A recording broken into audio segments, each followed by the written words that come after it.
Hello students, तो आज हम लोग जो है स्टार्ट कर रहे हैं 23 जनवरी मॉर्निंग शिफ्ट का जेई मेंस 2025 का क्वेश्चन पेपर। स्टार्ट करते बिना समय वेस्ट किए हुए पहले क्वेश्चन की तरफ चलते हैं। तो the first question we have is, थोड़ा सा बड़ा कर लेता हूं इसको, ठीक है, सभी को क्लियर दिख रहा होगा। क्वेश्चन पढ़ते हैं, क्या कह रहा है क्वेश्चन।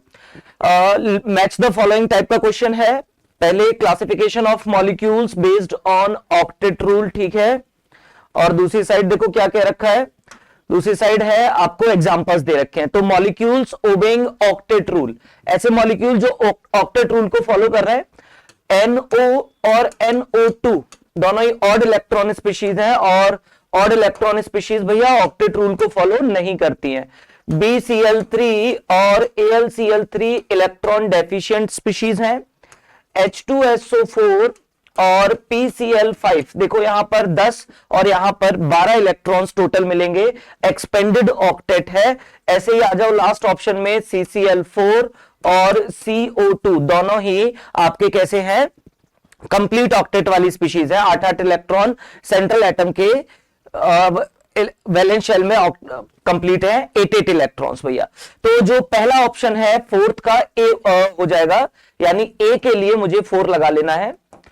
आगे वाले को देखते हैं, मॉलिक्यूल्स विद इनकंप्लीट ऑक्टेट। तो देखो इनकंप्लीट ऑक्टेट ये भी है और ये भी है, आगे पढ़ लू। तो molecules with incomplete octet with odd electron, ठीक है ना। तो अब डिफरेंशिएट कर दिया, यानी बी वाले के लिए मुझे सिर्फ देखना है इनकंप्लीट ऑक्टेट, यानी बी का 2 हो जाएगा। तो बी का 2 हो जाएगा, और जो सी है, सी का हो जाएगा मॉलिक्यूल विद इनकंप्लीट ऑक्टेट और ऑड इलेक्ट्रॉन, सी का 1 हो जाएगा। अब भैया जब सी का 1 हो जाएगा तो फोर्थ भी पढ़ ही लो, मॉलिक्यूल्स एक्सपेंडेड ऑक्टेट सी, तो डी का 3 हो जाएगा। ऑप्शन देख लेते हैं, ए का 4, बी का 2, बी का 2, सी का 1, D 3। Option C is correct. Easy था, बोलो कर सकते हैं। आगे बढ़े, बहुत इजी क्वेश्चन था, ठीक है ना, बहुत इजी क्वेश्चन था। तो नेक्स्ट जो अगला क्वेश्चन है हमारे पास, that is fructose. Statement type का क्वेश्चन है। Fructose does not contain an aldehyde group but still reduce Tollens reagent. बिल्कुल सही बात है भाई। सही बात क्यों है आपको बता दूं कि फ्रक्टोज के अंदर जो साइक्लिक स्ट्रक्चर फ्रक्टोज का होता है उसमें हेमी एसिटल फॉर्म होती है, ठीक है। और हेमी एसिटल अगर फॉर्म है तो फिर वो टॉलरेंस टेस्ट, फेलिंग्स टेस्ट और बेनेडिक्ट टेस्ट देगा।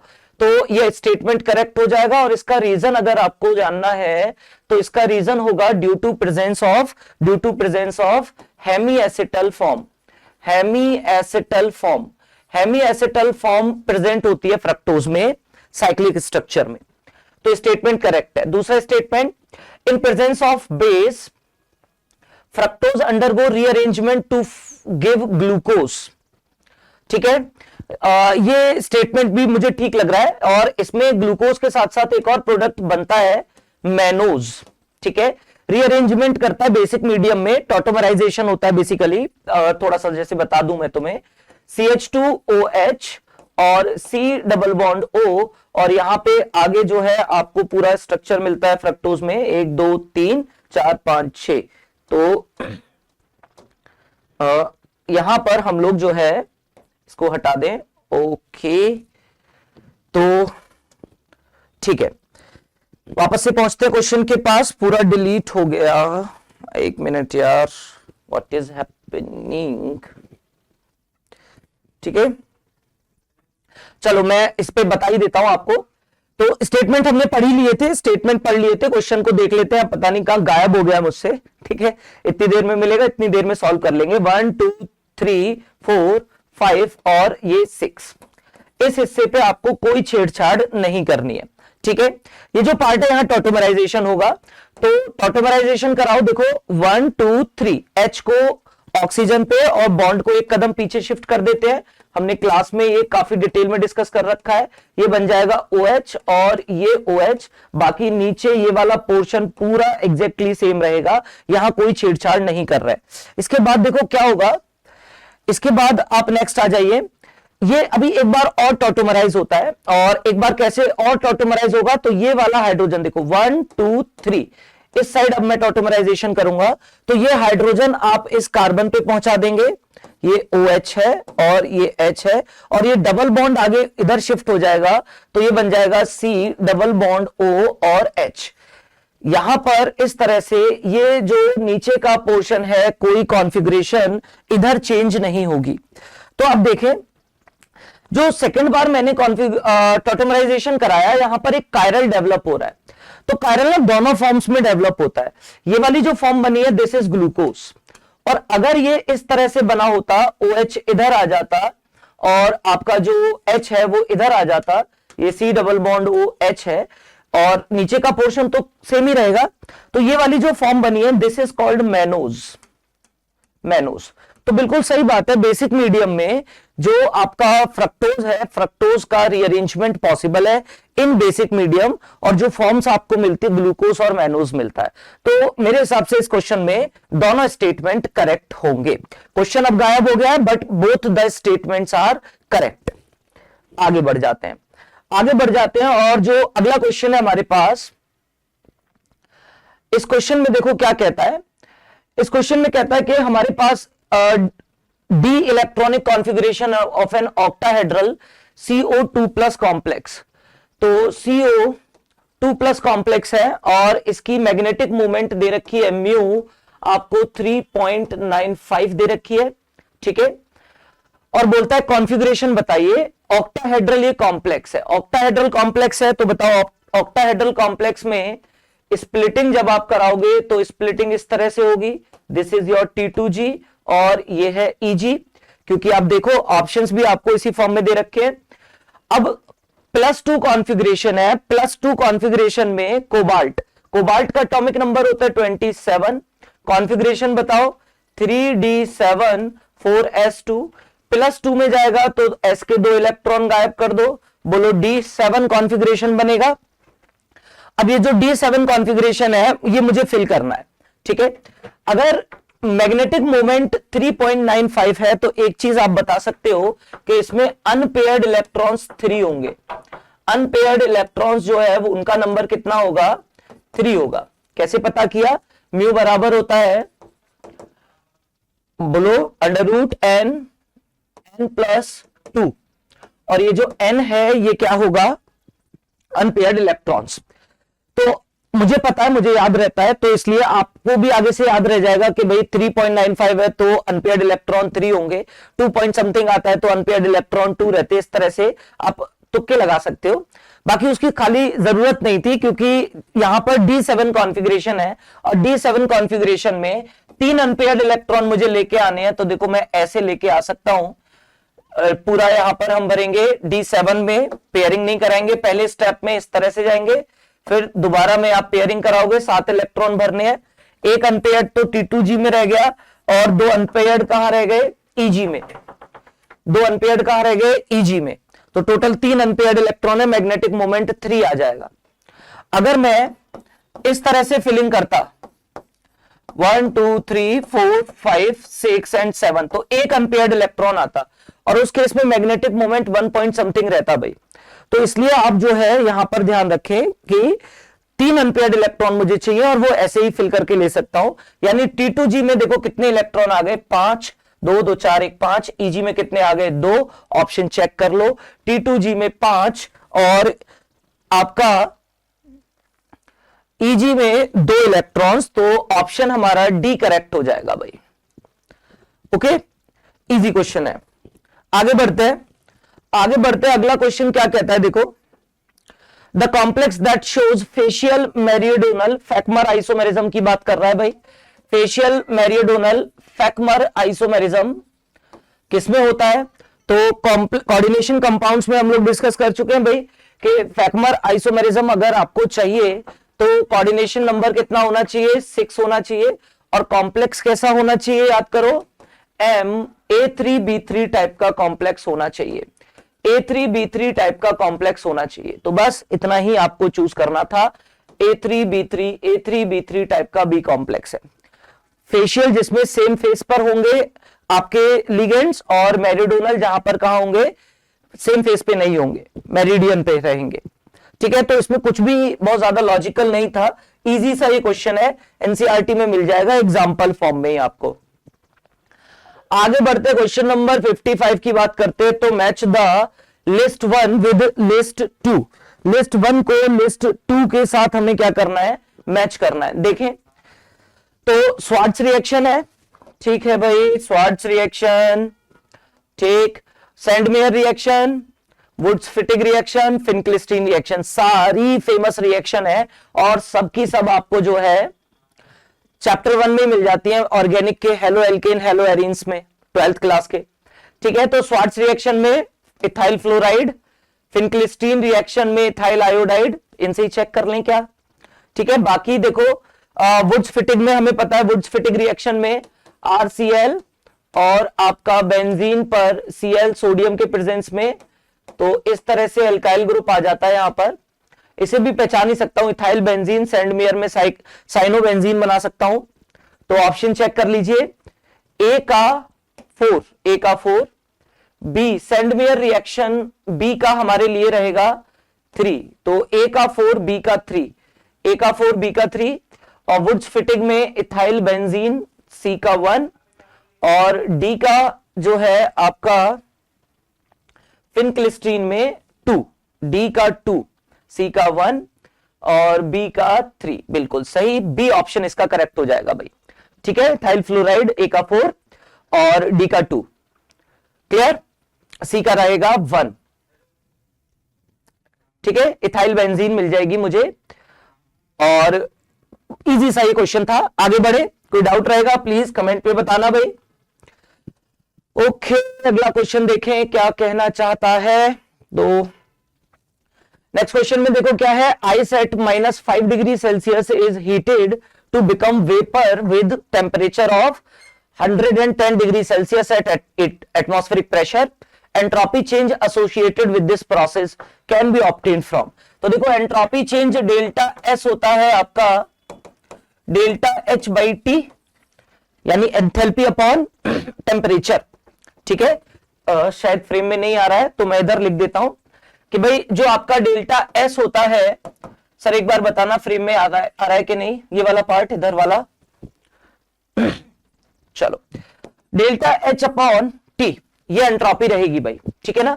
तो एंट्रोपी मुझे निकालना है, एंट्रोपी चेंज, लेकिन आप देखो क्या किया है आपने, आइस है -5 डिग्री सेल्सियस पर और उसे 110 डिग्री सेल्सियस तक लेके गए हैं, वेपर बनाया 110 डिग्री सेल्सियस तक। तो आप स्टेप्स चेक करें कितने स्टेप्स में ये प्रोसेस होगा भाई, कितने स्टेप्स में ये प्रोसेस होगा। सबसे पहले आप इस बात को चेक करें। तो स्टेप 1 मेरे पास क्या है, मेरे पास है आइस, आइस ही लिखता हूं, मेरे पास है आइस -5 डिग्री सेल्सियस की। फिर इसके बाद मुझे लिक्विड वाटर बना लेना है, ठीक है, 0 डिग्री सेल्सियस का, ओके, ठीक है। फिर इसके बाद हम क्या करेंगे, इसके बाद हम 0 डिग्री सेल्सियस के वाटर से 100 डिग्री सेल्सियस का वाटर बनाएंगे। एक बार देख लेते हैं, 100 डिग्री सेल्सियस का हम लोग वाटर बनाएंगे भाई। फिर 100 डिग्री सेल्सियस के वाटर से आप 100 डिग्री सेल्सियस का वेपर बनाओगे, 100 डिग्री सेल्सियस का वेपर बनाओगे, और 100 डिग्री सेल्सियस के वेपर से हम बनाएंगे भाई 110 डिग्री सेल्सियस का वेपर। इतने स्टेप्स में होगा ये, एक बार चेक करें पहले, स्टेप्स हमने क्लियर लिखे कि 110 डिग्री सेल्सियस का वेपर बनाएंगे। तो ये बनाया मैंने 100 डिग्री सेल्सियस, और -5 डिग्री सेल्सियस की आइस पहले बनेगी, ओके। तो देखो यहां पर थोड़ा सा चेंज हम लोग कर लें। सबसे पहले 100 डिग्री सेल्सियस -5 डिग्री सेल्सियस की जो आइस है यानी सॉलिड फॉर्म है, उससे पहले 0 डिग्री सेल्सियस की आइस बनेगी आपकी, 0 डिग्री सेल्सियस की आइस बनेगी, और 0 डिग्री सेल्सियस की आइस से फिर फर्दर आप जो है 0 डिग्री सेल्सियस का वाटर बनाओगे। तो यहां पर ये भी आपकी आइस ही थी -5 डिग्री सेल्सियस पे। देखो सॉलिड है, ये भी सॉलिड है, फिर इससे लिक्विड बना, फिर ये भी लिक्विड है, फिर यहां से वेपर बने गैस, और ये गैस है आपका। 1 2 3 4 5 स्टेप्स में ये प्रोसेस होगा, ठीक है। अब यहां पर आप हर एक प्रोसेस का मुझे टोटल एंट्रोपी चेंज निकालना है, तो मैं हर स्टेप का एंट्रोपी चेंज निकाल दूं और उसे ऐड कर दूं तो मुझे आंसर मिल जाएगा। तो देखो सबसे पहले स्टेप में टेम्परेचर चेंज हो रहा है, तो टेम्परेचर चेंज हो रहा है, कांस्टेंट प्रेशर पर ये काम चल रहा है, तो डेल्टा एच क्या होगा, डेल्टा एच होगा एनसीपी डेल्टा टी, बोलो यही होगा, ठीक है।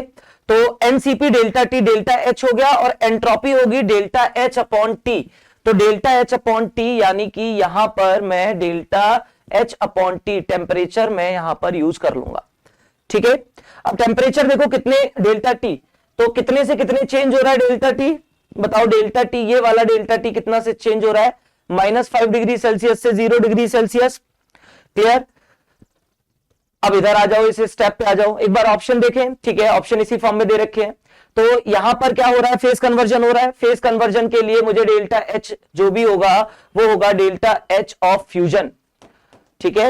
और अगर मैं इसे डिवाइड कर दूं टेम्परेचर, और टेम्परेचर कौन सा लूंगा मैं, melting point which is delta T fusion, तो इसके लिए मुझे क्या मिल जाएगा, इस स्टेप के लिए एंट्रोपी चेंज टेम्परेचर से डिवाइड करके। ऐसे देखो यहां से जब वाटर से, लिक्विड वाटर से आप टेम्परेचर चेंज कर रहे हो, फिर से एंथैल्पी कितनी आ जाएगी, एनसीपी डेल्टा टी, और इसे जिस टेम्परेचर पे आप टेम्परेचर चेंज कर रहे हो 0 से 100 डिग्री सेल्सियस, ठीक है। और जब इस डेल्टा एच को डिवाइड कर दोगे टेम्परेचर से 100 डिग्री सेल्सियस से, तो आपको क्या मिल जाएगा, एंट्रोपी चेंज। ऐसे देखो यहां पे लिक्विड से गैस बन रही है, तो यहां वेपराइजेशन हो रहा है, delta H vaporisation upon temperature change कर दूं, ये इसकी एंट्रोपी हो गई। और यहां भी आपको एनसीपी डेल्टा टी लिखना पड़ेगा भाई, एनसीपी डेल्टा टी, ठीक है। ये एंथैल्पी चेंजेस है, ये एंथैल्पी चेंजेस हैं भाई, दीज आर एंथैल्पी चेंजेस, और एंथैल्पी डिवाइडेड बाय टेम्परेचर ही क्या होगी, आपकी एंट्रोपी चेंज होगी। तो अब ऑप्शन देख लें, देखो ये प्लस ये प्लस ये प्लस ये प्लस ये, इतनी सारी चीजों को प्लस करना है। तो सबसे पहले देखो 5 1 2 3 4 5 आपके पास ऐसे एक्सप्रेशंस हैं जिन्हें प्लस करना पड़ रहा है। तो पहले ऑप्शन में तो ऐसे ही मैं कट कर दूं, 3 ही ऑप्शन है, बी वाले में भी देखो 2 ही है, इन्हें भी कट करो। यहां आ जाओ, तो टेम्परेचर केल्विन में दे रखा है भाई, टेम्परेचर केल्विन में कर लो, तो ये 268 केल्विन, यहां पर -5 वाला 268 केल्विन, 268 केल्विन, और 0 डिग्री से 273 केल्विन, 273, यहां 373, और यहां 110 अगर करूं तो 383। ओके, इंटीग्रेशन के फॉर्म में दे रखा है, मैंने जो डेल्टा टी लिखा है, अगर मैं इसे डी टी लिखता तो आप जब इंटीग्रेट करते उसे तो डेल्टा टी आपको ऑप्शन मिलता, यानी जो डी एच है, डी एच बराबर होता है एनसीपी डी टी, इंटीग्रेट करके डेल्टा टी आता है, ठीक है। तो इंटीग्रेशन कहां से कहां तक होगा, इंटीग्रेशन होगा जिस टेम्परेचर को आप चेंज कर रहे हो, which is in first case 268 से मैं चेंज कर रहा हूं 273 तक, तो 268 से 273 मुझे मिल गया, ठीक है। फिर उसके बाद ये पहला ऑप्शन सही हो गया, पहला एक्सप्रेशन। दूसरे वाले में देखो फ्यूजन अपॉन डेल्टा एच, तो ये ठीक हो गया भाई। इसके लिए एंट्रोपी निकालूंगा, तो एंथैल्पी क्या है बताओ, ये रही फ्यूजन की एंथैल्पी अपॉन टी, दूसरे में ये मिला, और फिर आपके 2 टर्म्स और दे रखे हैं, एनसीपी डेल्टा एच, ठीक है। लेकिन टेम्परेचर देखो 273 से ये सेम ही लग रहे हैं भाई मुझे ऑप्शंस, 273 से 283 केल्विन पीएम डीटी, ओके नहीं भाई सेम नहीं है, इसमें टेम्परेचर से डिवाइड नहीं किया हुआ है, जबकि मुझे अगर एंट्रोपी निकालनी है तो टेम्परेचर से डिवाइड करना होगा, इसने एंथैल्पीज ऐड कर रखी हैं, तो ये गलत हो जाएगा, ये ऑप्शन सही है। तो थोड़ा सा लेंथी सा जरूर लग रहा होगा, बट इजी है, इतना टफ क्वेश्चन नहीं है। नेक्स्ट क्वेश्चन की तरफ चले भाई, तो नेक्स्ट क्वेश्चन हमसे क्या कह रहा है, correct set of ions with same colour from the following, same colour वाले आयंस चूज करने हैं, तो कलर तो भैया याद नहीं है, कलर तो याद नहीं है, कलर याद करने के लिए ट्रिक व्रिक भी बनाते हैं हम लोग, बट ठीक है, क्वेश्चन जब देखा था मैंने तो ये बिना ट्रिक के भी सॉल्व हो जाता। आप देखो इसमें हर एक ऑप्शन में आपको ये एक कलरलेस आयन मिल रहा है, ये कलरलेस है, स्कैंडियम 3+ कलरलेस है, टाइटेनियम +4 कलरलेस है, बाकी के कलर नहीं ये ऑप्शंस में, तो सेम कलर तो नहीं हो सकता भाई। अगर D0 कॉन्फ़िगरेशन है तो ये, या D10 कॉन्फ़िगरेशन है तो कलरलेस आयंस आते हैं हमारे, 1 2 3 कलरलेस मिल रहे हैं मुझे इनमें एक एक ऑप्शन में, और बोल रहा है सेम कलर होना चाहिए, तो इनका सेम कलर नहीं होगा। बाकी के दो जो कलर्ड हैं वो कलरलेस के साथ सेम कैसे हो सकते हैं? ऑप्शन 1 सही होगा। तो ये एलिमिनेशन मेथड था भाई, है ना, जिसमें हमने अनकरेक्ट ऑप्शन को जो है हटा दिया। नेक्स्ट चलते हैं, आगे बढ़ते हैं अगले क्वेश्चन की तरफ। तो अगला क्वेश्चन क्या कह रहा है, देखो, in Lassaigne's test the covalent organic molecules are transformed into ionic compounds. बिल्कुल सही बात है भाई, सही बात है। सोडियम फ्यूजन एक्सट्रैक्ट बनाते हैं हम लोग, आयोनिक में कन्वर्ट करते हैं ताकि रिएक्शन जल्दी करा सके। The sodium fusion extract of an organic compound having N and S gives Prussian blue color with FeSO4, नहीं FeCl3 मिलता है, FeSO4 से तो देगा ही नहीं वैसे भी, एंड दिस नहीं भाई, ठीक है। तो सेकंड ऑप्शन गलत है। ऑप्शन क्या कह रहा है मैं बता दूं पहले आपको, बोल रहा है अगर सोडियम फ्यूजन एक्सट्रैक्ट बनाया मैंने ऐसे ऑर्गेनिक कंपाउंड का जिसमें नाइट्रोजन भी हो और सल्फर भी हो, तो नाइट्रोजन और सल्फर दोनों होंगे तो उसका सोडियम फ्यूजन एक्सट्रैक्ट बनेगा NaSCN, ठीक है। और जब ये आप FeCl3 के साथ रिएक्ट कराते हो इसे, तो ये कॉम्प्लेक्स बनाता है ब्लड रेड कलर का FeSCN होल ट्वाइस 2+, जो कि ब्लड रेड कलर का होता है। तो गलत, दूसरा ऑप्शन गलत है, 1 true and second statement is false. D option इसका करेक्ट हो जाएगा। अगले क्वेश्चन की तरफ चलिए भाई। अगला क्वेश्चन क्या कहता है, तो कुछ कैलकुलेटिव लग रहा है भाई, ठीक है। 2.8 into 10 raised to power 3 moles of CO2 is left after removing 10 raised to power 21 लिखा हुआ है ये molecules from its x milligram sample, the mass of CO2 initially taken। मोल का बहुत इजी सा ये क्वेश्चन है, ठीक है। बोल रहा है आपने इनिशियली x मिलीग्राम लिया था, उसमें से 10 की पावर 21 मॉलिक्यूल CO2 के हटा दिए, तो इतने मोल्स बचे रह गए। जो मोल्स बचे रह गए, मोल्स लेफ्ट, ये किसके बराबर होंगे बताओ? इनिशियल जो मोल्स ले रखे थे आपने माइनस मोल्स रिमूव्ड, जो आपने मोल्स रिमूव किए हैं उसके उनका डिफरेंस अगर निकाल दूं तो वही मोल्स लेफ्ट रहेंगे। तो देखो कितने मोल्स लेफ्ट रहे हैं हमारे पास, कितने मोल्स लेफ्ट रहे हैं? मोल्स बचे हैं 2.8 इंटू 10 की पावर -3। इनिशियल मोल्स मुझे नहीं पता, x मिलीग्राम का सैंपल है, ग्राम में कन्वर्ट करो 10 की पावर -3 डिवाइडेड बाई 44, ये मैंने ग्राम में लिया, ठीक है, दोनों ग्राम में कन्वर्ट कर लिए। भाई आप मोल्स निकाल रहे हो, x मिलीग्राम के मोल्स निकाले, ये कुछ नहीं किया, given mass upon molar mass किया है मैंने CO2 का, माइनस कितने मोल्स आपने जो है रिमूव किए, तो मॉलिक्यूल्स दे रखे हैं, तो मॉलिक्यूल्स दे रखे हैं 10 की पावर 21 रिमूव कर दिए, तो इसमें भी मोल्स में कन्वर्ट कर लो इसे, तो डिवाइड कर दो 6.022, इसे अप्रोक्सीमेटली 6 ले लेता हूं, है ना, ज्यादा अंतर नहीं आता है आंसर में, और ये हमारे पास रहेगा 23। इसे अब आपको सॉल्व करना होगा x के लिए, कर लेंगे, चलो कर लेते हैं। तो ये हमारे पास रहेगा, ऊपर जाएगा 10 की पावर -2, यहां से बचेगा 1/6, 1/6 होगा 0.16, या मैं इसे लिख सकता हूं 1.6 इंटू 10 की पावर -3। ये वैल्यू आ गई, इसके साथ अभी छेड़छाड़ नहीं कर सकता मैं, तो इसको इधर लेके चलते हैं, इस वैल्यू को इधर लेके आऊंगा तो 2.8 इंटू 10 की पावर -3 प्लस का हो जाएगा, देखो ये माइनस था, इधर जाके प्लस का हो जाएगा, 1.6 इंटू 10 की power -3 equals to x into 10 की पावर -3/44, प्लस करो तो ये बनेगा 4, पॉइंट लगाओ, ठीक है, और प्लस किया 1.6, ठीक है, 1.6 सही है, और प्लस किया तो 14, और यहां पर आ जाएगा 4.4, ओके, 4.4 आ जाएगा, 28 और 16 इंटू 10 की पावर -3 बराबर x इंटू 10 की पावर -3/44। तो देखो 10 की पावर -3 से 10 की पावर -3 कैंसिल करो 44 को उधर ले जा रहा हूं, मुझे भैया कैलकुलेटर यूज कर लेता हूं जल्दी से।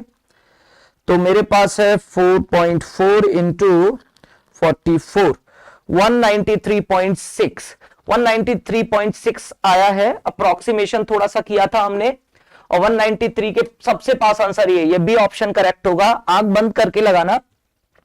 देखो हमारा जो आंसर आया है वो आया है 193.6, ठीक है। और वो इसलिए क्योंकि मैंने एक डिजिट तक सॉल्व किया इसे। अगर मैं इसे 2 डिजिट तक सॉल्व करता 1660 तक आगे तक तो पहुंच जाता वहां तक। तो अभी आप बिल्कुल परेशान ना हो, हमारा आंसर करेक्ट है, बी इसका सही आंसर लगा दीजिएगा। मोल कंसेप्ट का इजी क्वेश्चन था।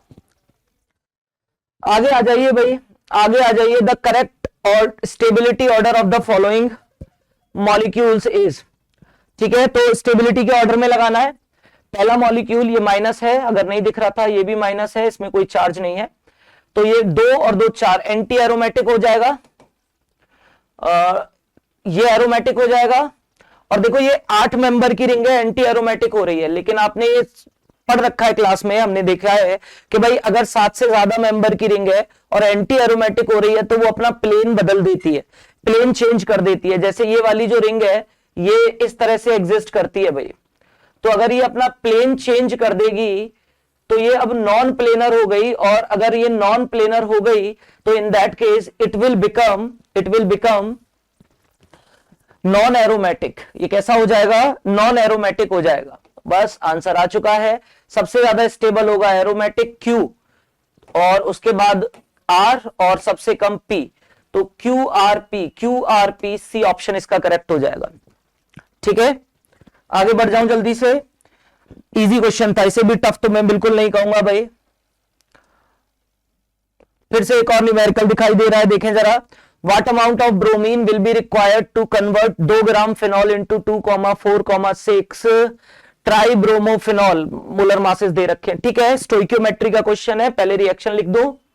फिनॉल पकड़ लो, और फिनॉल का रिएक्शन कराया मैंने किससे? ब्रोमीन से।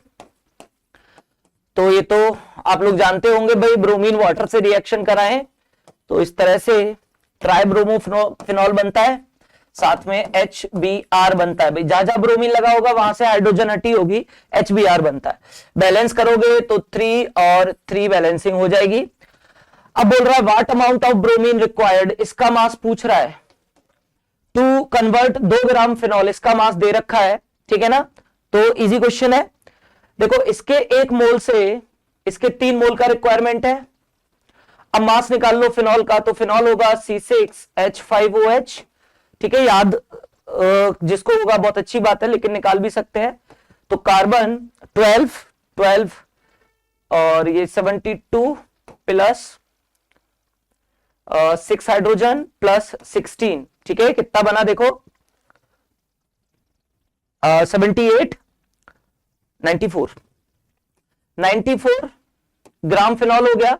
और ब्रोमीन 3 मोल ब्रोमीन के बन रहे हैं भाई। देखो ब्रोमीन का मास होता है 80, तो 2 का हो गया अप्रोक्सीमेटली, मैं 80 लेके चल रहा हूं, तो 2 का यहां पर हम मास निकाल लें तो 2 का हो गया 80 2 जा 160, या दे भी रखा है क्या? अरे दे ही रखा है ना, चलो ठीक है। तो 2 ब्रोमीन कितने हो गए? 160 इंटू 3 हमें मिल जाएगा 480।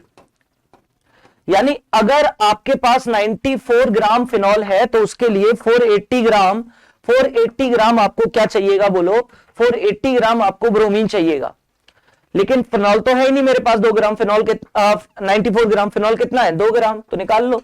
देखो 1 ग्राम से कितना? 480 बाई 94, और 2 से कितना? इंटू 2 करो। तो भाई इसे अब मैं कैलकुलेटर से सॉल्व कर दूं, इंटू 2 डिवाइडेड बाय 94, तो 10.21 इसका आंसर आया है मेरा, और इसमें 10.22 दे रखा है, तो बी ऑप्शन इसका करेक्ट हो जाएगा। ठीक है, आसान था। आगे बढ़ते हैं। तो स्टोइकियोमेट्री का क्वेश्चन था, देख लो 1 मोल से 3 मोल रिएक्ट करता है, तो मोल को मास में कन्वर्ट कर लिया। 94 से इतना करेगा तो 1 से इतना करेगा। 2 ग्राम से पूछ रहा है कितना ब्रोमीन रिक्वायर्ड होगा, तो 10.22 ग्राम रिक्वायर्ड होगा। आगे पढ़ते हैं भाई अगले क्वेश्चन की तरफ। तो बोलता है कि प्रोपेन है molecule on chlorination under photochemical conditions gives 2 dichloro product. Propane है, क्वेश्चन के साथ चलते हैं, और इसका क्लोरीनेशन किया है यूवी रेस की प्रेजेंस में और डाइक्लोरो प्रोडक्ट्स बनाए हैं, 2 डाइक्लोरो प्रोडक्ट्स बनाए एक्स वाई। तो देखो डाइक्लोरो प्रोडक्ट्स कितने बन सकते हैं इसमें, एक तो ये बन सकता है, दोनों क्लोरीन पहले कार्बन पे लगा दो, एक ये बन सकता है, ठीक है, एक ये बन सकता है और एक ये बन सकता है, इधर और इधर, तो 4 बन सकते हैं, ठीक है। इसने कहा है कि 2 बनते हैं, चलो कोई बात नहीं, वैसे टोटल 4 बन सकते हैं। आगे पढ़ते क्वेश्चन को, इनमें से कोई भी 2 की बात कर रहा होगा वो। तो 2 डाइक्लोरो प्रोडक्ट्स बनाए एक्स और Y, amongst X and Y X is optically active, X is optically active. Optically active ढूंढो भाई, क्वेश्चन के साथ ही चलना पड़ेगा। तो देखो ये ऑप्टिकली एक्टिव नहीं है, कायरल कार्बन नहीं है इसमें, और ये ऑप्टिकली एक्टिव है, ये वाला कार्बन कायरल है इसमें, ये ऑप्टिकली एक्टिव नहीं है, ये ऑप्टिकली एक्टिव नहीं है, एक ही है ऑप्टिकली एक्टिव, तो मुझे मिल गया x, this must be x, optically active. आगे कहता है how many trichloro product consider structural isomers will be obtain from x when it is further treated with chlorine. बोल रहा है अगर इस एक्स का, बाकियों को हटा दो, अगर इस एक्स का और ज्यादा क्लोरीनेशन किया जाए तो कितने ट्राइक्लोरो प्रोडक्ट्स मिल सकते हैं। तो आसान सा बन गया अब ये क्वेश्चन, तो इसको मैं बना लेता हूं। ये आपके पास क्लोरीन है और ये क्लोरीन है, तो देखो एक बार तो ट्राइक्लोरो प्रोडक्ट्स बनाने, एक बार क्लोरीन को यहां लगाओ, एक प्रोडक्ट ये बन जाएगा, एक बार क्लोरीन को यहां लगाओ, एक प्रोडक्ट ये बन जाएगा। बना के दिखाई देता हूं, देखो एक बार ये बन जाएगा और एक बार क्लोरीन आप इधर लगाएंगे तो एक प्रोडक्ट ये भी बन जाएगा। तो 3 प्रोडक्ट्स बनेंगे जो कि हमने बनाए हैं, एक ये वाला, एक ये और एक ये, 3, इसका ऑप्शन करेक्ट हो जाएगा, ठीक है ना। तो थोड़ा लेंथी कर दिया था, आप क्वेश्चन को ब्रेक करके अगर पढ़ेंगे तो ज्यादा आसानी रहेगी भाई। तो एक्स बनाया जो कि ऑप्टिकली एक्टिव, इसमें एक ही मिल रहा है, ये 2 की जगह अगर ये 4 लिखता तभी भी क्वेश्चन सेम तरीके से सॉल्व करते, कोई अंतर नहीं आता क्वेश्चन सॉल्व करने में, बट उसने 2 लिख रखा है, कोई बात नहीं है। आगे बढ़ते हैं, अगले क्वेश्चन की बात करते हैं। तो element that does not belong to the same period of remaining elements, 4 element दे रखे हैं, बोल रहा है कौन सा सेम पीरियड में नहीं बिलोंग करेगा, बाकी 3 सेम पीरियड के होंगे। तो इजी सा क्वेश्चन ये भाई, पीरियोडिक टेबल की थोड़ी सी नॉलेज से हो जाएगा। प्लैटिनम, इरिडियम, ऑस्मियम, पैलेडियम, ठीक है, पैलेडियम इसका आंसर हो जाएगा, याद होगा। ये जो है तुम्हारे प्लैटिनम और इरिडियम और ऑस्मियम, ला हफ्ता याद है, ला हफ्ता वरना रे ओसामा से ईरान में पिटाऊंगा, ठीक है। तो ये तीनों सेम ग्रुप से बिलोंग कर रहे हैं, जो कि आपका हमने पढ़ रखी है, 5D सीरीज होती है भाई, थर्ड ट्रांजिशन सीरीज इसको बोल सकते हो, 5D सीरीज बोल सकते हो, सेम पीरियड से बिलोंग करते हैं। सी इसका ऑप्शन हो जाएगा करेक्ट। तो कुछ खास क्वेश्चन था नहीं भाई ये। अगला क्वेश्चन देखते हैं, the major product of the following reaction is, reaction दे रखी है तो मैं इधर लिखता हूं भाई रिएक्शन को, CH3 CH2 C double bond OH, और इसकी रिएक्शन हम करा रहे हैं excess of H C double bond OH के साथ एल्कलाइन मीडियम में, एल्कलाइन मीडियम में। अगर नहीं दिख रखा होगा तो रिफ्लक्स, मतलब बार बार कराते जा रहे हैं, एक्सेस में है सारी चीजें मेरे पास। बोल रहा है क्या प्रोडक्ट बनेगा, 4 ऑप्शन दे रखे हैं। तो देखो आपको रिएक्शन का बेसिक मीडियम, एल्कली मीडियम देखकर ये पता चल जाना चाहिए कि ये क्वेश्चन किसका है, एल्डोल का या कैनिजारो का होने वाला है। क्योंकि अल्फा हाइड्रोजन है तो फिर एल्डोल कराएंगे, तो पहले तो एल्डोल कराते हैं। तो एल्डोल कराने के लिए देखो ये वाला जो कार्बन आयन यहां से H, जैसे क्लास में सिखाया था वैसे करके दिखाता हूं। तो ये आपका अल्फा हाइड्रोजन है, ये आपका क्या है बोलो, अल्फा कार्बन। क्या करते हैं, हाइड्रोजन को ऑक्सीजन पर, हाइड्रोजन को ऑक्सीजन पर और कार्बन को कार्बन पे जोड़ते हैं। तो मॉलिक्यूल कैसा दिखेगा, देखो यहां पर COH हो जाएगा, ठीक है, 2 H इसके पास पहले से थे, और इससे इस कार्बन से आके कौन जुड़ा, देखो इस कार्बन से आके जुड़ा ये CH, इस CH से क्या जुड़ा हुआ है, एक तरफ CH3 और एक तरफ CHO। ठीक है, फिर क्या होगा अगला, अभी काम रुकेगा नहीं, एक्सेस में ले रखा है, दोबारा से एल्डोल होगी भाई, एक और अल्फा H तो बचा हुआ है, तो एक और बार एल्डोल होगा। ये H आप लगाएंगे ऑक्सीजन पर और कार्बन लगाएंगे कार्बन पे, तो देखो फिर से बनाना शुरू करो। तो इस H इस कार्बन पे आके देखो ये कार्बन जुड़ जाएगा OH के साथ, तो बना दूं यहीं से देखो डायरेक्ट, तो ये क्या बनेगा, इधर देखो ये बनेगा CH2, इधर आपने एक OH ले रखा है, इधर ये CH3 और ये CHO, और देखो इस कार्बन पर ये कार्बन जुड़ेगा OH के साथ, ये कार्बन जुड़ेगा जिसके पास OH है और 2 हाइड्रोजन है। ठीक है, लेकिन क्योंकि एक्सेस में ले रखा है, ये मामला अभी रुकेगा नहीं भाई, ये मामला अभी भी नहीं रुकेगा, और अब अल्फा हाइड्रोजन ना होने की वजह से इसमें क्रॉस कैनिजारो हमें कराना पड़ेगा। क्रॉस कैनिजारो कराएंगे OH माइनस के प्रेजेंस में, तो देखो ये आपका मोर रिएक्टिव मॉलिक्यूल है, ये तो ऑक्सीडाइज हो जाएगा,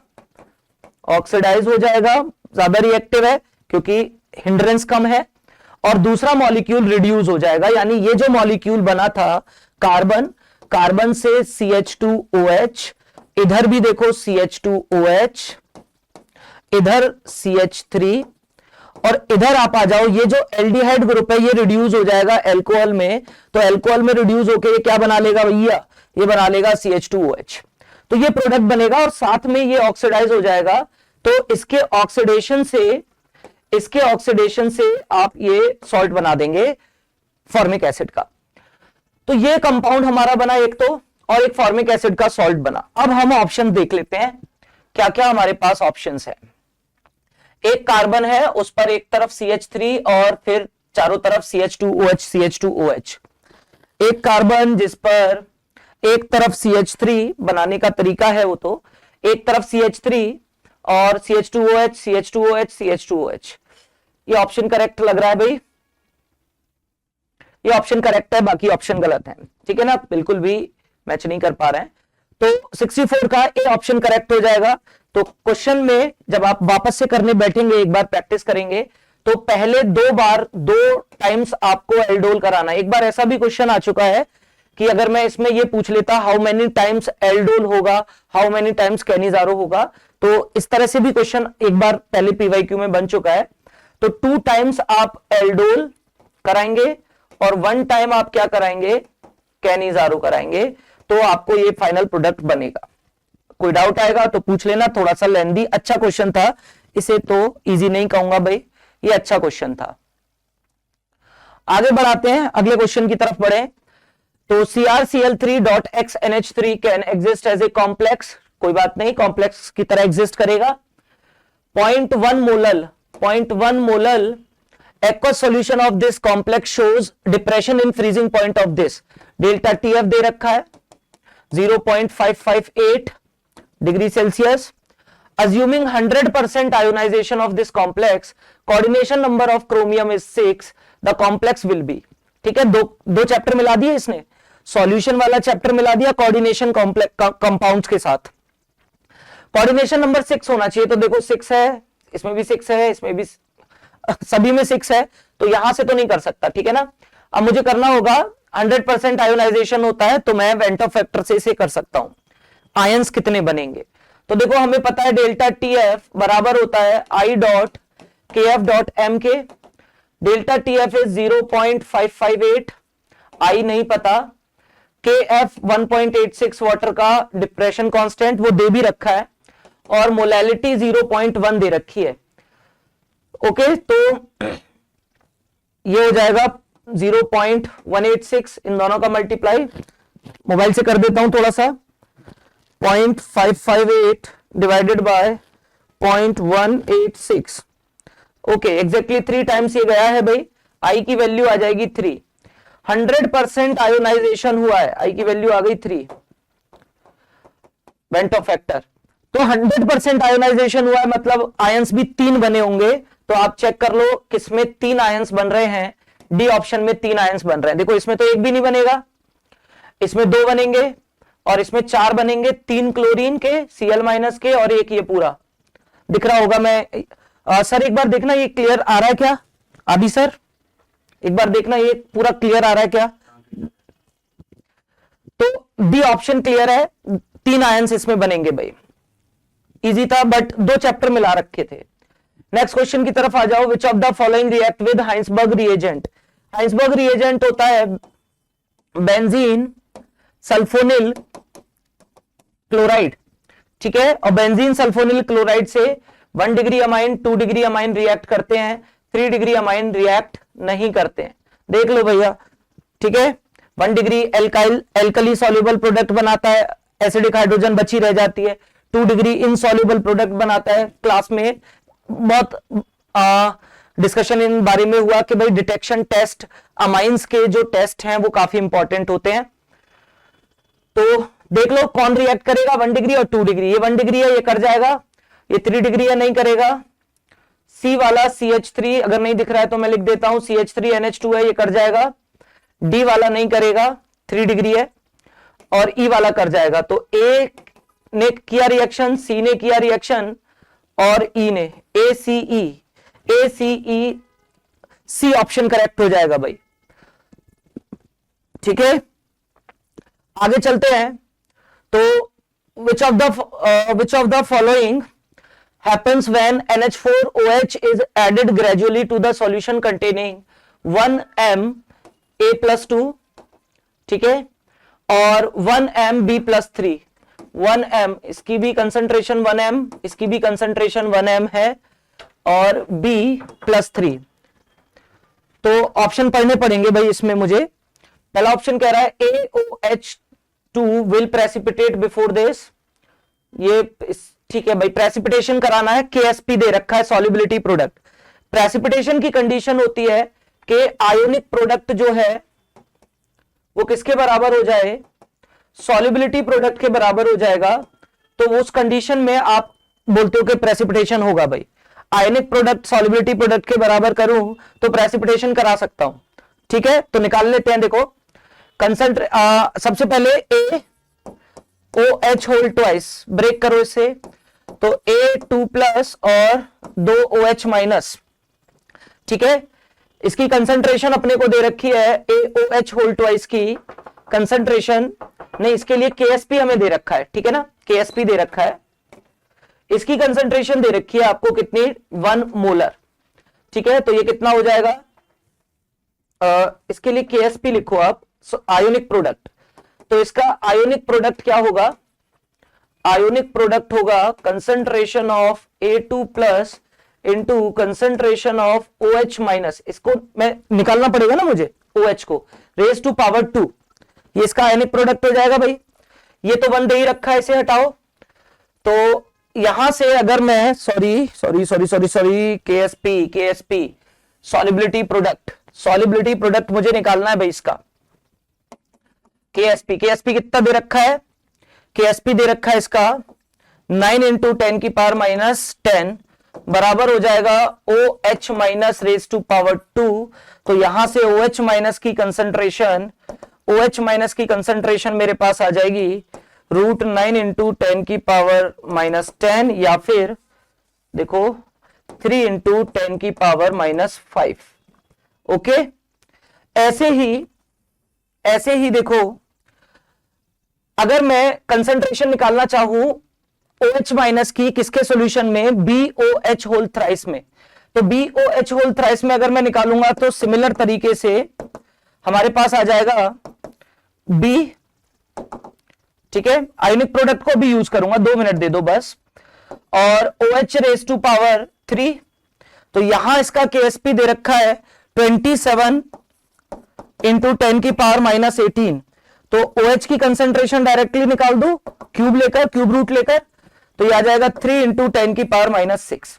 अब देखो आप, अगर हम बात करते हैं प्रेसिपिटेशन की कंडीशन की, तो प्रेसिपिटेशन कराने के लिए आपको आयनिक प्रोडक्ट बराबर करना होगा किसके, सॉल्युबिलिटी प्रोडक्ट के। अब ये OH माइनस की कंसंट्रेशन देखो, OH माइनस कहां से आ रहा है, OH माइनस आएगा आपका NH4OH से। किसके लिए कम रिक्वायर्ड है, कम रिक्वायरमेंट है आपका BOH होल थ्राइस के लिए। यानी BOH होल थ्राइस के लिए मेरे पास कम OH आयन की रिक्वायरमेंट से ही मैं उसे किसके बराबर कर सकता हूं, उसके KSP आयोनिक प्रोडक्ट को, इनके आयंस के प्रोडक्ट को मैं KSP के बराबर कर सकता हूं अगर मेरे पास इतने OH माइनस आयंस हो तो। अगर मेरे पास कितने OH माइनस आयंस हैं, कलर चेंज करके दिखाता हूं, अगर ये OH माइनस आयंस आपके पास हो तो आप क्या कर सकते हो बताओ, आप इस आयोनिक प्रोडक्ट को KSP के बराबर कर सकते हो। किसके लिए, BOH होल थ्राइस के लिए। ऐसे ही अगर मेरे पास OH माइनस की कंसंट्रेशन कितनी हुई, 3 इंटू 10 की पावर -5, तो मैं इसे बराबर कर दूंगा किसके, इसके आयनिक प्रोडक्ट के, इन दोनों आयंस के मल्टीप्लाई को KSP के बराबर कर दूंगा in case of AOH whole twice. बराबर करके ही निकाला है मैंने ये। तो कहां कम आयंस की जरूरत पड़ रही है, BOH होल थ्राइस। तो पहले प्रेसिपिटेशन किसका हो जाएगा, BOH होल थ्राइस का प्रेसिपिटेशन पहले हो जाएगा। तो AOH will precipitate before, नहीं, BOH will precipitate before this, both will precipitate together, नहीं। तो बी ऑप्शन इसका करेक्ट हो जाएगा। अगर इतने OH आयन आपने NH4OH से दे दिए तो इसका आयोनिक प्रोडक्ट किसके बराबर हो जाएगा, सॉल्युबिलिटी प्रोडक्ट के बराबर हो जाएगा और ये प्रेसिपिटेट हो जाएगा। OH कहां से आएंगे, OH आएंगे NH4OH से। क्लियर, तो ये आयंस आपके प्रेसिपिटेट हो जाएंगे। B3 माइनस अमोनियम के OH से मिलकर BOH के फॉर्म में, BOH होल थ्राइस के फॉर्म में प्रेसिपिटेट हो जाएगा। कम आयंस की जरूरत है इसे प्रेसिपिटेशन के लिए, तो इसका प्रेसिपिटेशन पहले होगा। ठीक है, तो अगर अभी भी ये क्वेश्चन नहीं आया हो तो प्लीज एक बार कमेंट करके जरूर बताना, मैं इस क्वेश्चन को वापस से डिस्कस कर लूंगा भाई। आगे चलते हैं और बात करते हैं अगले क्वेश्चन की। तो अगला क्वेश्चन है FeO4 2 माइनस, ये कन्वर्ट हो रहा है इसमें Fe3+ में, 2 वोल्ट का डिफरेंस है, 2+ में और 0 में। ठीक है, in the above diagram the standard electrode potentials are given in the arrows the value of. ठीक है, हमें निकालना है E0 किसके लिए, FeO4 2 minus goes to Fe2+। तो देखो FeO4 2 माइनस फेरेट ये आयंस हैं और इसमें आपको आयरन की ऑक्सीडेशन स्टेट मिल जाएगी +6। तो +6 से +2 में जा रहे हैं, +6 से +2 में जा रहे हैं। ठीक है ना, इसके लिए हमें क्या बताना है, E0 बताना है। 2 स्टेप्स दे रखे हैं आपको, +6 से +3 का E0 दे रखा है और +3 से +2 का E0 दे रखा है। आपको लेकिन जाना है +6 से कहां तक, +2 तक। गिब्स एनर्जी को इक्वल करके मैं इस आंसर को दे दूंगा। तो भैया इजी ही ये क्वेश्चन था, टफ नहीं कहेंगे। ये मान लो डेल्टा G1, इसे मान लो डेल्टा G2 और ये डेल्टा G जिसकी वैल्यू निकालनी है। तो बताओ डेल्टा G बराबर होगा delta G1 plus delta G2। Standard है तो आप नोट लगा लीजिए। बताओ डेल्टा G ये वैल्यू होगी -NF E0। इसके लिए देखो ये वाला जो वैल्यू निकाल रहा हूं इसके लिए E0, ठीक है ना, और ये होगा -NF E0 आपका +6 से +3 तक जाने वाला, और प्लस ये होगा प्लस माइनस माइनस हो जाएंगे NF E0 सेल कहां से, +3 से +2 वाला। ओके, F को कॉमन लेके कैंसिल करो, ठीक है, माइनस को भी कॉमन लेके कैंसिल करें तो यहां से NE जो रिक्वायर्ड है +6 से +2 वाला वो बराबर होगा NE कहां से कहां तक, +6 से +3 प्लस NE कहां से, +3 से +2 तक। आयरन वगैरह ना लिख के ऑक्सीडेशन स्टेट्स लिख दिए मैंने। तो देखो +2 से +4 जाएगा, कितना चेंज आएगा, 4, 4 इलेक्ट्रॉन का। E आपको निकालना है। इधर देखो +6 से +3 जाएगा, 3 का चेंज आएगा। E कितना दे रखा है, 2 वोल्ट, प्लस +3 से +2 जाएगा, 1 का चेंज आएगा, मल्टीप्लाई करो, E कितना दे रखा है 0.8, तो ये बन जाएगा 6 प्लस 0.8, 6.8 4 का डिवाइड करो तो E बराबर आएगा 6.8/4।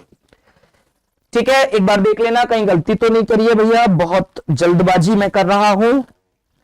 क्योंकि एक और सर लाइन से बैठे हैं ना आगे कि भैया हमें भी आना है इसके बाद, तो इसलिए थोड़ा सा जल्दबाजी चलेगी भाई लिमिटेड टाइम में।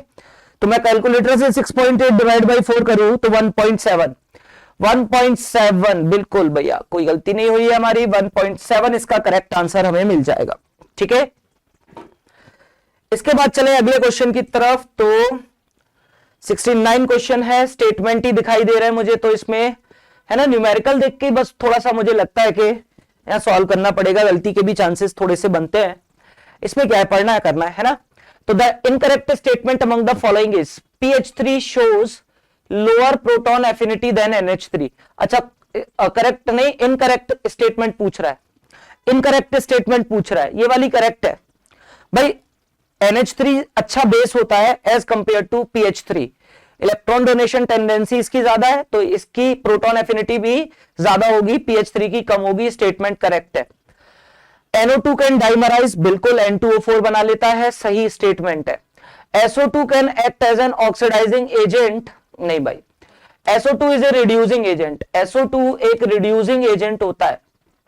सल्फर यहां +4 ऑक्सीडेशन स्टेट में है और ये खुद +4 से +6 तक ऑक्सीडाइज हो जाता है, सामने वाले को क्या कर देता है, रिड्यूस कर देता है, ये स्टेटमेंट इनकरेक्ट है। PF3 exist but NF3 does not, ये स्टेटमेंट करेक्ट है। तो इनकरेक्ट पूछा था, सी ऑप्शन हमारा करेक्ट हो जाएगा। आगे आ जाइए भैया, अगला क्वेश्चन फिर से न्यूमेरिकल ही दिख रहा है। Heat treatment of muscular pain involve radiation of wavelength 900 nanometer, which spectra of hydrogen atom suitable for this. ठीक है, इजी ये क्वेश्चन है। 1/लैम्डा is equal to RH into Z, बोलो Z स्क्वायर, और 1/N1 square minus 1/N2 square. ठीक है, ये वो फाइनल फॉर्म है जहां इलेक्ट्रॉन लौट के आता है और ये इनिशियल है, ये इनिशियल है आपकी।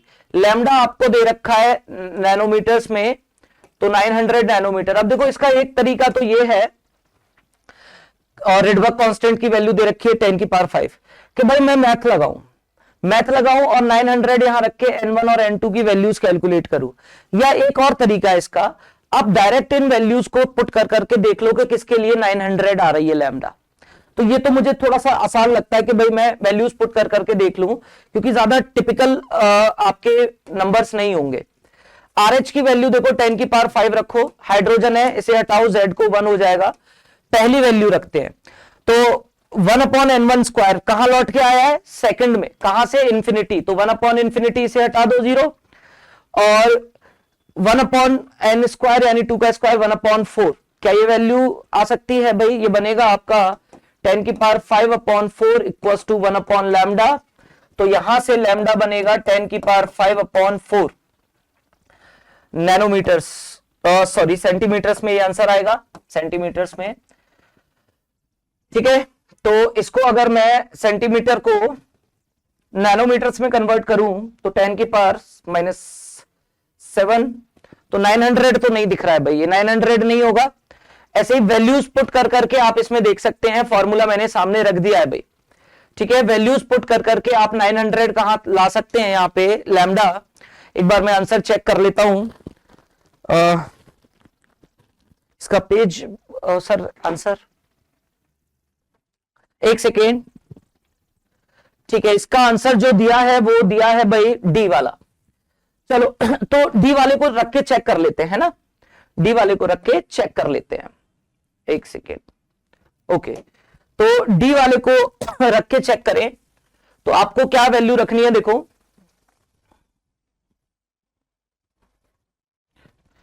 ठीक है, लेंदी हो जाएगा बस, और टफ नहीं है। देखो टफ कहोगे तो गलत बात है, लेंदी है बस। तो 1/3 का स्क्वायर 9, देखो ठीक है ना, सीधा आंसर।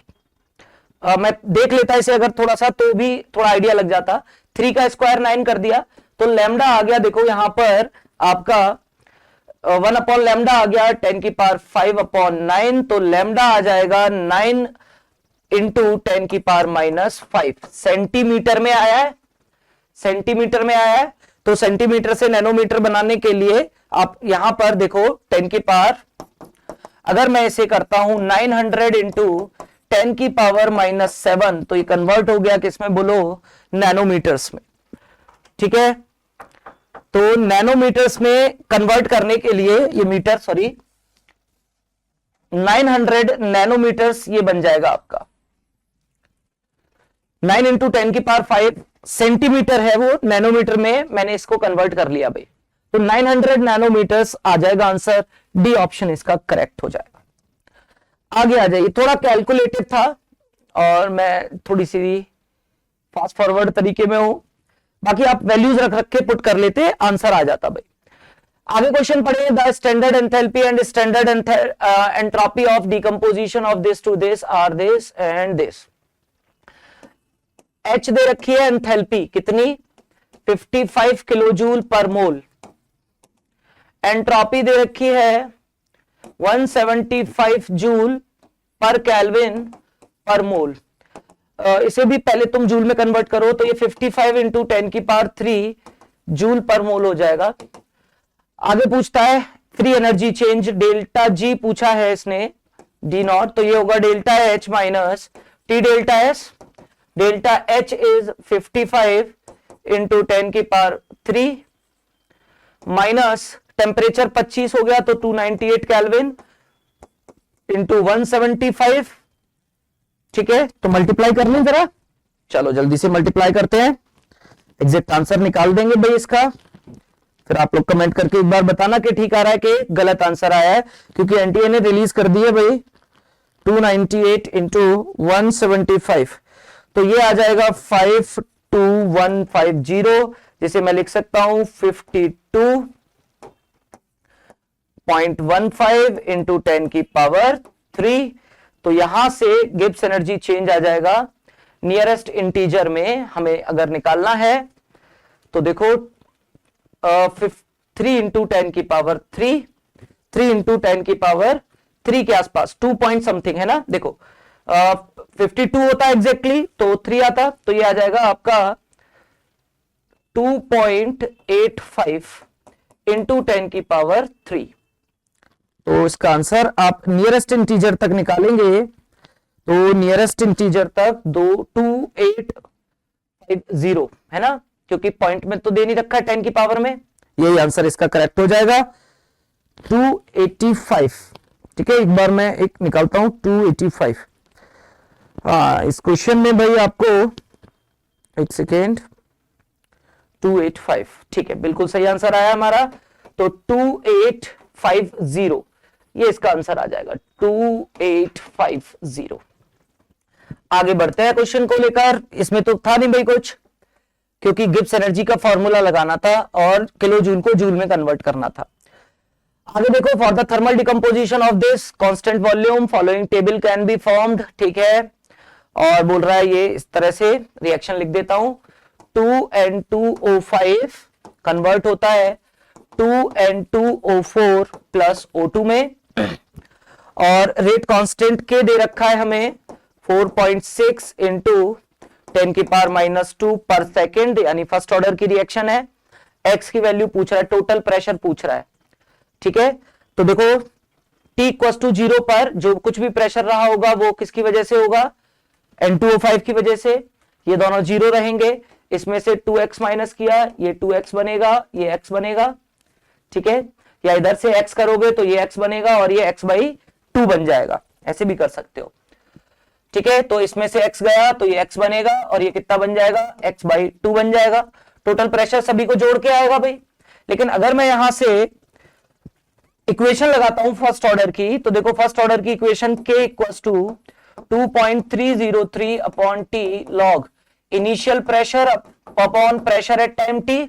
तो k कितना दे रखा है 4.6 इंटू 10 की power -2, 2.303 upon t 100 seconds, log initial pressure था 0.6 और बचा हुआ कितना है 0.6 माइनस x। थोड़ी सी मैथ फिर से आई है, कोई दिक्कत नहीं, सॉल्व करते हैं फटाफट। तो देखो यहां से इसको इधर ले जाओ तो ये 4.6 बचा, ये मैंने काटा है, तो 4.6 equals to 2.3 log 0.6 upon 0.6 minus x। इसको इधर लाओगे 2 times, 2 equals to log 0.6 upon 0.6 minus x, anti log लो दोनों साइड, एंटीलॉग 2 कितना आ जाएगा 10 की पावर 2 बराबर 0.6 अपॉन 0.6 माइनस एक्स, इधर लेके चलो तो देखो x की वैल्यू मुझे यहां से निकालनी है, तो ये बन जाएगा x की वैल्यू अगर आपको निकालनी है तो मैं क्या करूं, यहां से भैया मल्टीप्लाई करना ही पड़ेगा, कोई रास्ता दिख ही नहीं रहा है मुझे। तो ये बनेगा 60 minus x raise to power x into 10 raise to power 2 equals to, या ऐसा करें, ओके इजी करते हैं ना, इसे 10 की पावर 2 का को लिखवा रहे हो यार मुझसे, 100 लिखो ना, इसे 100 लिखो, मल्टीप्लाई करो तो देखो इसका आएगा 60 माइनस 100x इक्वल्स टू 0.6।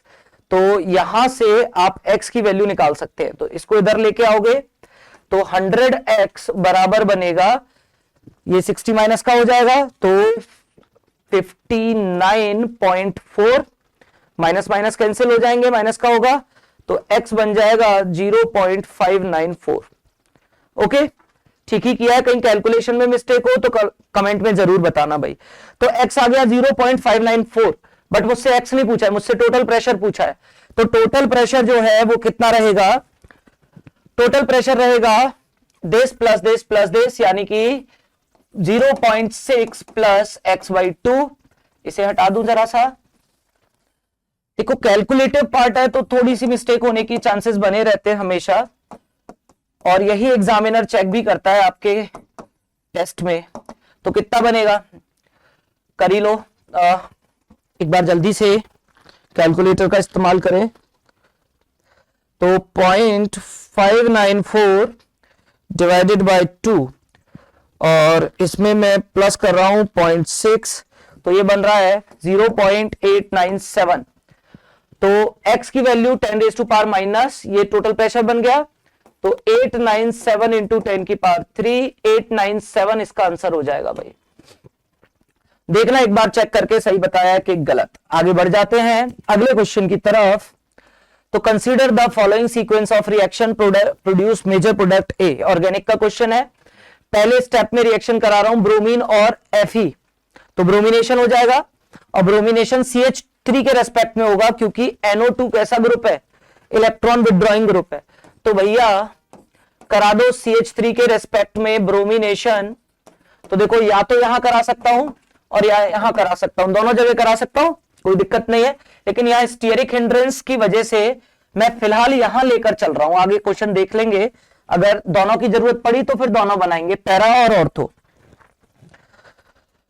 अभी मैंने ऑर्थो बनाया इसकी स्टीयरिक हिंड्रेंस की वजह से। तो आगे बढ़ते हैं, इसका रिएक्शन फिर कराया गया दूसरे स्टेप में SnHCl से रिडक्शन हो जाएगा, रिडक्शन हो जाएगा तो देख लो जल्दी से, ये बन जाएगा CH3, यहां Br और ये NH2।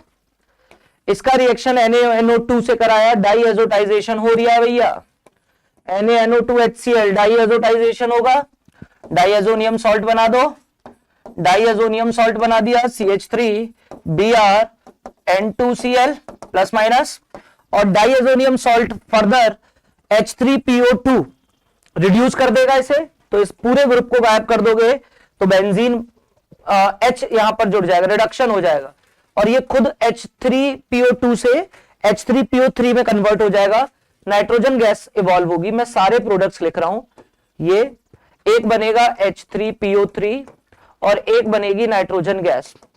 अब हम क्वेश्चन देखें, तो मेजर प्रोडक्ट ए बना लिया मैंने, ब्रोमो, सेकंड पोजीशन पे ब्रोमीन लगाकर टोलुइन की, और molar mass of product A. Okay, अब तो इसका मोलर मास तो निकाल लेंगे ना हम भाई। ओके भाई, मोलर मास देखो C6H5CH3Br, इसका निकालना है, तो C7H8Br। भैया फिर से कैलकुलेशन करनी पड़ेगी, तो देखो 12 इंटू 7 84 प्लस 80 प्लस और 8 हाइड्रोजन है मेरे पास, 8 172। तो भाई मेरा तो इसका आंसर 172 के आसपास आ रहा है। एक बार और देखें, C6H5CH3, ओके, एक H और कम होगा भाई, ये Br जहां जुड़ेगा वहां एक और H कम होगा, 171 इसका आंसर आ जाएगा। भाई Br जहां जुड़ा है वहां से भी तो एक H कम करोगे तो ये C6H4 CH3Br है, 171 इसका आंसर आ जाएगा। धुआंधार लगा देना भैया। आगे आ जाओ 74 क्वेश्चन पे। वह 1 millimole solution of ethyl amine और इसका 1 मिलीमोल सॉल्यूशन यानी कि 10⁻³ m हमने ले रखे हैं और produce pH 9 then the ionisation constant Kb निकालना है मुझे, ठीक है। तो देखो इसको मैं वाटर से रिएक्ट कराऊं तो CH3 CH2 NH3 पॉजिटिव और OH माइनस आयंस बनेंगे, क्या समझे। pH दे रखा है आपको 9 तो POH कितना हो जाएगा बताओ 5, तो POH 5 हो गया तो OH माइनस कितने होंगे 10⁻⁵, ठीक है। ये आपको दे रखा है और एक और लाइन लिख रखी है, इसको मैं पढ़ लूं जरा। The degree of ionization of ethylamine can be neglected, ठीक है ना, हम निग्लेक्ट कर सकते हैं। इसके लिए Kb क्या होगा पहले बताओ। Kb होगा concentration of product upon reactant, तो इक्विलिब्रियम पर इसमें से X गया, ये X बनेगा, ये X बनेगा, ये X मैंने निकाल लिया 10⁵ बोल रहा है। इसे आप डिग्री ऑफ आयोनाइजेशन को निग्लेक्ट करोगे तो इसके कंपैरिजन में मैं इस X को निग्लेक्ट कर सकता हूं। बस सभी की कंसंट्रेशन आ गई, 10⁻⁵ ये हो गया, 10⁻⁵ ये हो गया, 10⁻³ निकाल डालो Kb, तो Kb होगा 10⁻⁵ इंटू 10⁻⁵ अपॉन 10⁻³ 10⁻², Kb बन जाएगा 10⁻⁷। तो the value of X 10⁻⁻X दे रखा है, वैल्यू ऑफ X 7 हो जाएगी। आंसर लगा देना भैया धुआंधार। एक और क्वेश्चन की तरफ चलते हैं। During the estimation of sulphur 160 milligram of organic compound produce 466 milligram of barium sulphate. Barium sulphate कितना बना रहा है 466 इंटू 10⁻³ ग्राम बेरियम सल्फेट बना रहा है। द परसेंटेज ऑफ सल्फर, ठीक है बहुत आसान है, बेरियम सल्फेट 466 इंटू 10⁻³ है। और देखो बेरियम सल्फेट के मोल्स निकाल लो पहले तो बेरियम सल्फेट के मोल्स निकालने के लिए बेरियम हो गया 137 प्लस 32 प्लस 16 64, ठीक है, जल्दी से निकाल दें। तो 137 प्लस, ये बिना कैलकुलेटर के भी मैं कर सकता था लेकिन थोड़ा सा गड़बड़ होने की चांसेस ना रहे इसलिए ऐसे कर रहे हैं भाई, ठीक है ना, वरना तो आंसर गलत आएगा तो गड़बड़ी सी लगेगी फिर।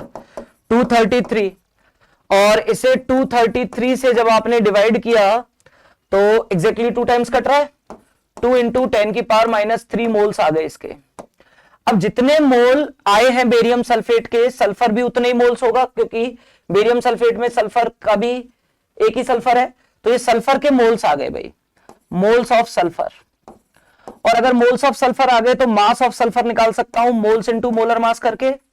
तो देखो मोल्स हैं 2 इंटू 10⁻³ मल्टीप्लाई कर दूंगा मोलर मास 32 से, तो ये 64 इंटू 10⁻³ बन जाएगा ग्राम में।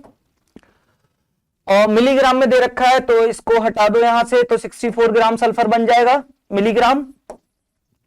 परसेंटेज बताओ सल्फर की, तो परसेंटेज ऑफ सल्फर बन जाएगी mass of sulphur which is 64 divided by 160 into 100। तो परसेंटेज ऑफ सल्फर इसमें बन जाएगी भाई हमारे हिसाब से 64 डिवाइडेड बाय 160, 40%, ठीक है, 40% इसमें हमारा सल्फर बन जाएगा भाई।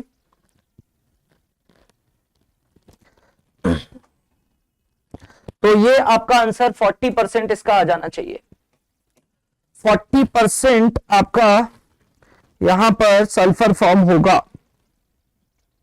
ओके, तो ये शिफ्ट हमने कंप्लीट करी भाई, शिफ्ट 1 2025 23 जनवरी की ये थी।